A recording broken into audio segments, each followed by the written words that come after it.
Está de volta à Comissão Executiva. Estamos hoje a falar com António Neto da Silva, José Brandão de Brito e também Vítor Scária sobre o setor dos transportes.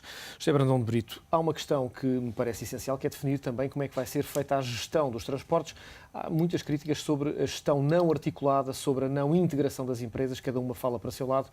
Essa gestão deveria ser entregue aos privados? Deveria haver uma coordenação camarária ou algo para além disto? Há várias soluções testadas no mundo, boas, e que, pelo menos, em termos de utilizador, eu tenho testado. Aliás, tenho testado estas, porque eu sou um utilizador dos transportes públicos em Lisboa. E a propósito disso, gostava de dizer, quer dizer, nós de facto estamos a subsidiar os transportes das duas grandes áreas metropolitanas, ou seja, onde está concentrada uma grande parte da população portuguesa e que necessita disso para trabalhar, portanto, e que tem enormes dificuldades em conciliar o seu dia-a-dia sem mobilidade, portanto, sem esta questão da mobilidade. Portanto, a questão de todos estarmos a pagar é uma questão à qual eu, obviamente, eu sou sensível, mas no fundo eu sinto que estamos a pagar para uma quase maioria de portugueses e cada vez mais este fenómeno se vai acentuar, enfim, o fenómeno da urbanização e das áreas metropolitanas. Bom, quanto à solução, eu penso que tem que haver uma entidade que coordene e superintenda de facto os transportes. Do ponto de vista operacional e do ponto de vista do utilizador e que tenha sensibilidade, no fundo, que tenha a tal sensibilidade estratégica. Isso pode ser feito pelas câmaras. Aliás, quer a Câmara do Porto, quer o Presidente da Câmara do Porto, quer o Presidente da Câmara de Lisboa, já reclamaram passar para a sua tutela uma parte, ou não sei se todas, mas pelo menos uma parte das empresas de transportes públicos das cidades ou daquelas áreas metropolitanas. Ou então encontrar uma fórmula, enfim, uma fórmula diferente, como há, por exemplo, em França, ou como há em Londres, que suponho que é um misto de Câmara com uma entidade de transportes que faz isso e que permite enfim, regularizar este elemento essencial que é a mobilidade dentro destes espaços urbanos muito complexos. Eu gostava de referir mais uma vez a questão da contabilidade. Quer dizer, eu por acaso tinha nos apontamentos que trouxe até para aqui, dizia, a contabilidade é importante, obviamente, mas não pode ser o elemento de decisão, nem pode ser o elemento decisivo. E os cortes têm que ser feitos com muita ponderação e com grande sensibilidade social, porque de facto é isso que está em causa. E, inclusivamente, esta situação de pressão e de urgência que nos está a levar a fazer os tais cortes um pouco anárquicos, enfim, sem sermos seletivos, nem atribuímos prioridades, isso está a fazer gorar, por exemplo, a belíssima gestão das duas últimas administrações, mas sobretudo desta última, que eu gostaria de salientar, da Carris, cuja qualidade de serviço dia a dia se nota que melhora. E isto faz gorar, de facto, todos os esforços que a Carris fez para criar uma boa imagem, quem anda de transporte, quem anda nos autocarros ou nos elétricos, vê até a forma como as pessoas se dirigem, não só umas às outras, como se dirigem ao agente da Carris, que é normalmente o motorista, que faz também de corredor. Ora, isso é importante, quer dizer, eu penso que isso é importante, não só em termos económicos, mas também em termos até sociais, quer dizer, começa-se bem.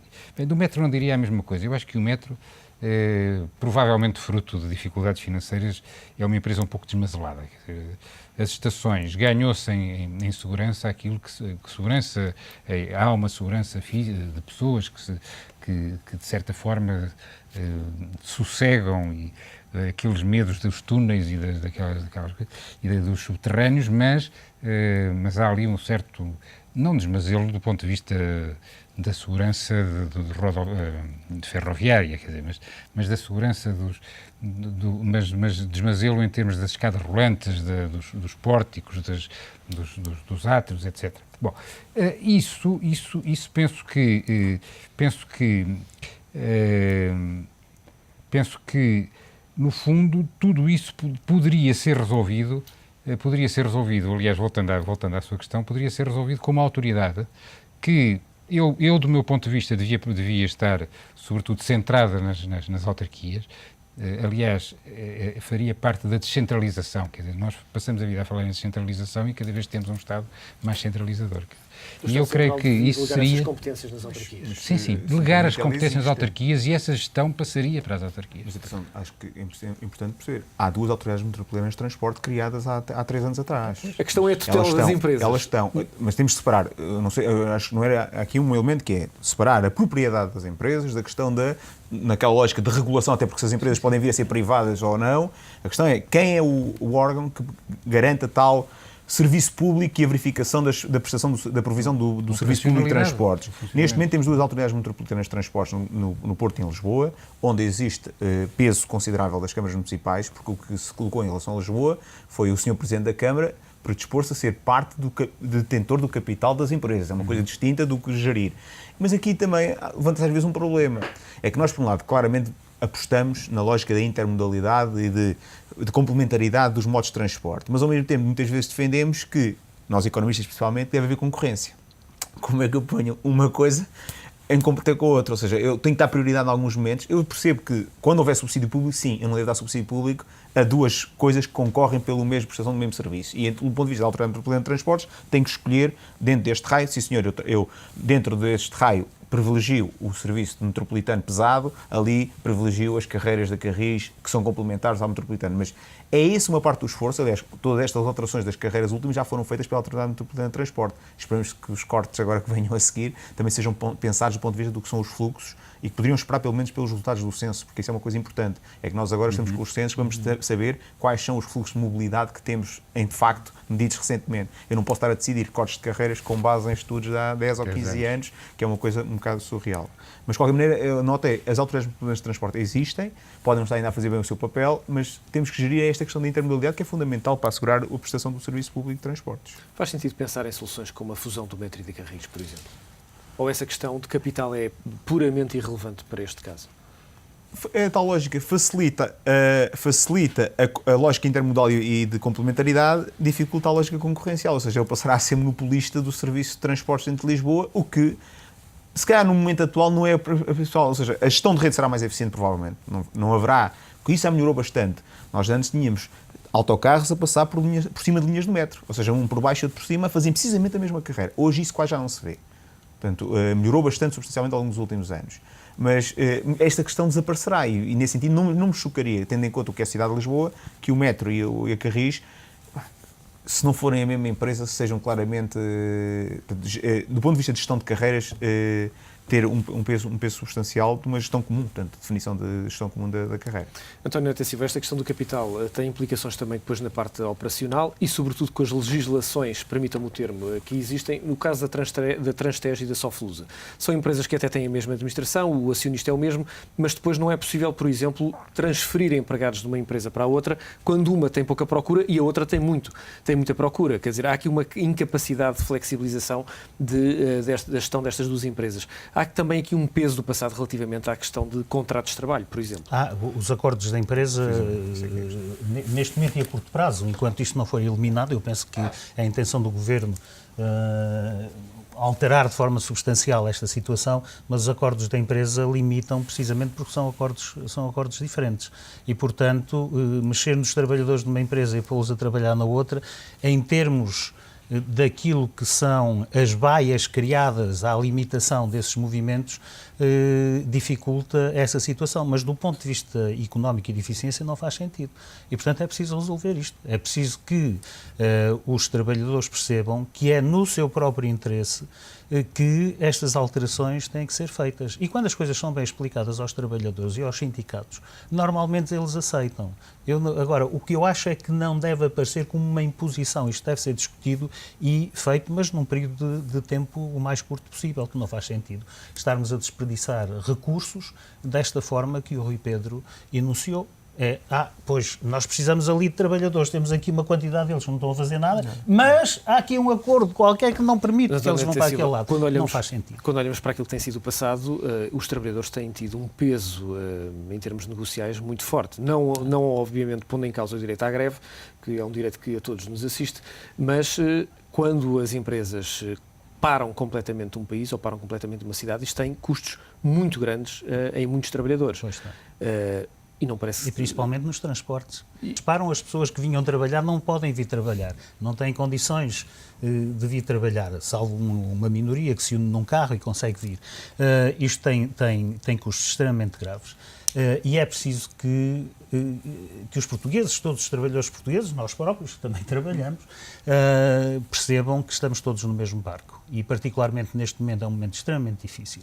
É preciso que todos demos as mãos para conseguirmos sair desta situação, e a situação que resulta de darmos as mãos e trabalhar todos no mesmo sentido é uma situação bastante melhor do que aquela que resultará de mantermos conflito entre classes sociais, se quiserem, entre aspas, que é ainda alguma reminiscência marxista que continua no espírito das pessoas. Se me permite só uma nota muito rápida em relação a isto, é que de facto, fruto deste peso que tiveram e da capacidade de parar o país, os trabalhadores destas empresas ganharam para si próprios um conjunto de direitos e regalias que se calhar não estão ao alcance da maior parte dos trabalhadores das empresas portuguesas.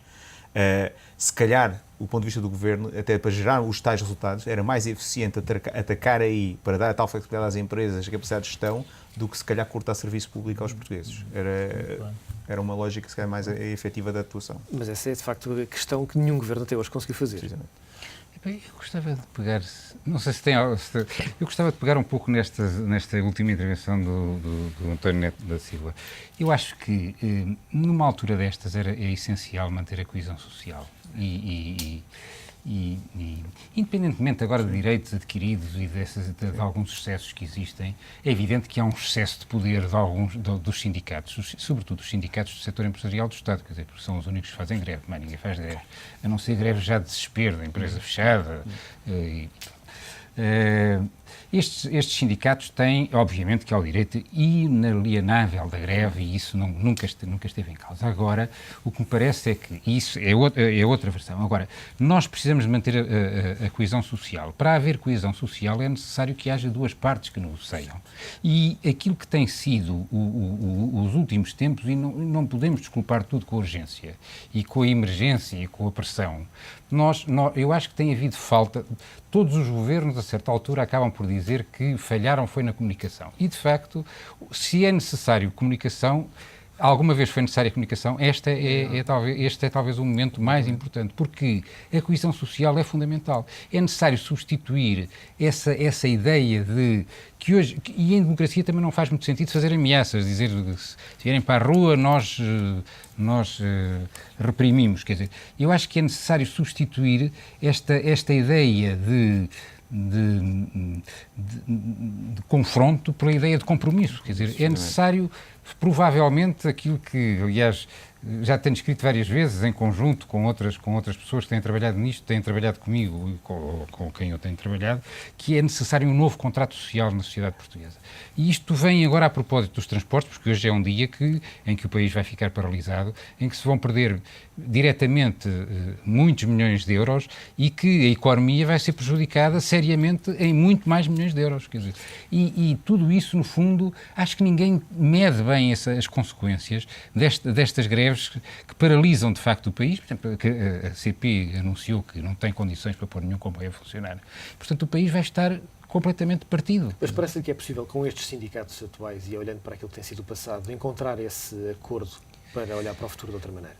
Eu não sei se é possível, quer dizer, antes de experimentar é difícil fazer, quer dizer, há mecanismos muito largos do Conselho Económico e Social, etc., mas eu acho que isto merece outro tipo de coisa. Eu acho que, por exemplo, enfim, não quero dizer que se faça exatamente o mesmo, mas em Espanha fez-se aquele pacto de Moncloa, em que, durante um período relativamente largo, o governo tinha e os sindicatos chegaram a um acordo e cumpriram-no.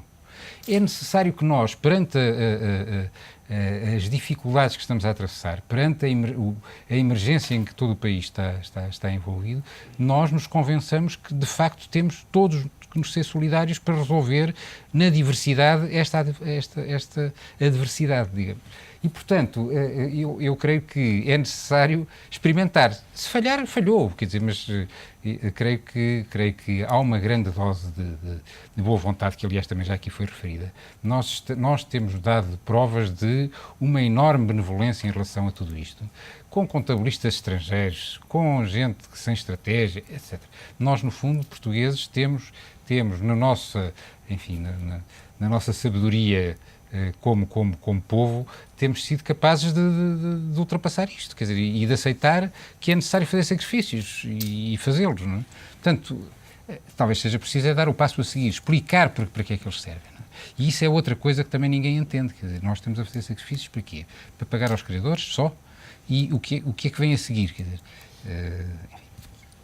Já ouvi várias vozes bastante críticas, por exemplo, em relação ao plano económico e social que foi, às grandes opções do plano que foram apresentadas ao Conselho Económico e Social, que são muito vagas, quer dizer, que não trazem praticamente nada. Porquê? Porque, de facto, o Governo existe na pessoa do Ministro das Finanças e do Primeiro-Ministro e não há quem esteja a pensar a outra parte, quer dizer, acho que isso é fundamental. Vítor Scária, partilha desta necessidade de juntar à mesma mesa todas as partes, porque senão não se consegue resolver este imenso problema? Sem sombra de dúvida, quer dizer, nós temos uma experiência, atenção, temos aqui algum sindicalismo ainda muito enquistado numa tradição bastante diferente disso. Mas o que nós temos tido exemplos é que sempre que as questões são bem discutidas, é óbvio que no caso público é mais complicado demonstrar a vantagem disso. Mas, por exemplo, o exemplo típico que é sempre dado nestas coisas, aliás, e que conduziu a algumas alterações do nosso Código de Trabalho, foi o caso da Auto Europa, em que se puser a alinhar os objetivos das administrações e dos trabalhadores, foi possível chegar a acordos minimamente com compromisso. Porque a questão aí é o compromisso. Não pode ser imposição. Tem que haver compromisso. Qual é a parte que nós damos para receber alguma coisa em troca? Isto é fruto da negociação. Ninguém fará negociação sem ser assim. Agora, como dizia o professor Brandão Brito, eu acho que a questão tem que se tentar. Sem tentar é que não vale a pena continuar. Vítor Scária, António Neto da Silva, professor Brandão de Brito, agradeço a vossa presença nesta Comissão Executiva. Obrigado. Comissão Executiva que esteve hoje a olhar para o setor dos transportes, com a opinião de António Neto da Silva, economista e também empresário, José Brandão de Brito, professor do ISEG, tal como Vítor Scária. A Comissão Executiva regressa amanhã. Aproveite este dia.